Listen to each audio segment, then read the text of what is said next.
ربنا يا ربنا ربنا يا ربنا ربنا يا ربنا ربنا يا رب. السلام عليكم ورحمة الله وبركاته. حامدا ومصليا ومسلما أما بعد.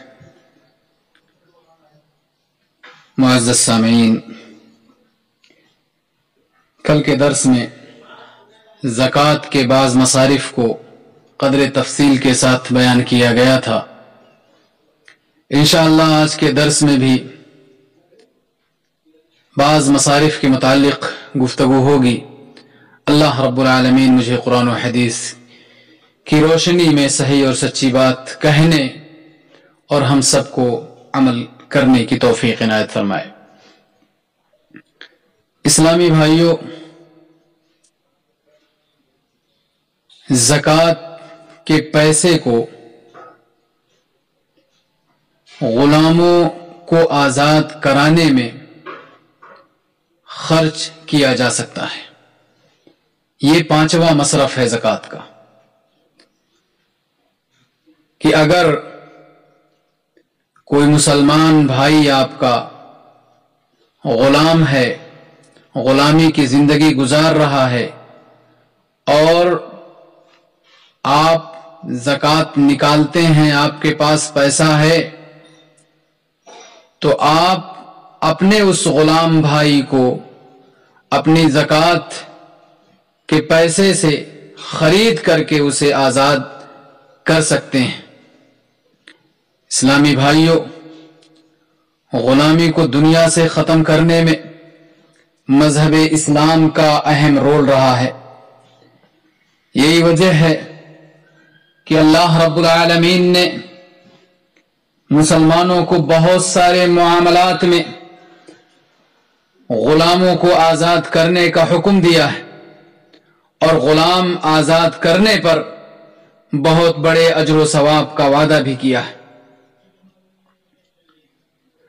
تو جب اللہ رب العالمین نے زکوٰۃ نکالنے کا حکم دیا تو ساتھ ہی ساتھ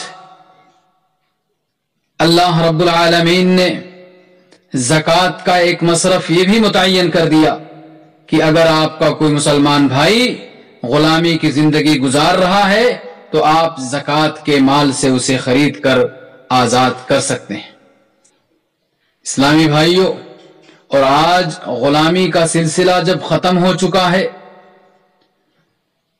تو ایسی صورت میں اسی سے ملتی جلتی اگر کوئی صورت پائی جاتی ہے دنیا کے اندر، ہمارے سماج اور معاشرے کے اندر، تو آپ اس میں زکوٰۃ کے مال کو خرچ کر سکتے ہیں۔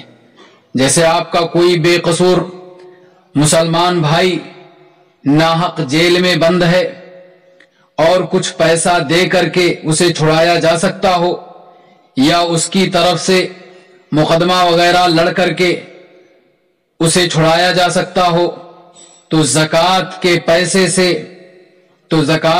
پیسے کو اس میں خرچ کیا جا سکتا ہے۔ یا اسی طرح اگر کوئی تنظیم ہو جو بے قصور مسلمانوں کی طرف سے مقدمہ لڑتی ہو، انہیں قید سے آزاد کراتی ہو، تو اموال زکوٰۃ سے اس تنظیم کا بھی تعاون کیا جا سکتا ہے۔ اسلامی بھائیوں، چھٹا مصرف زکوٰۃ کا مقروض اشخاص،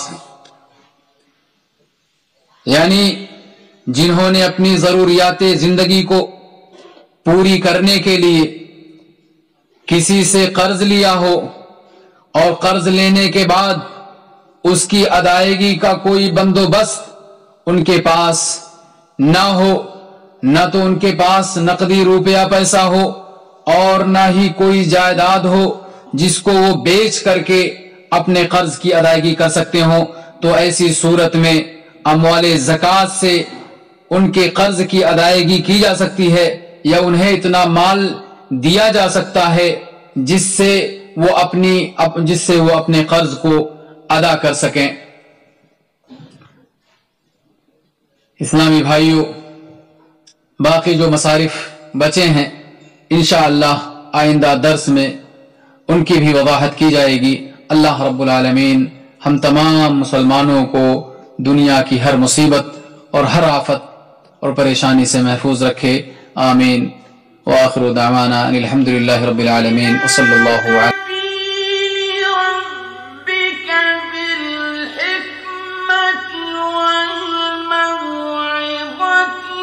الحسنة وجاهدهم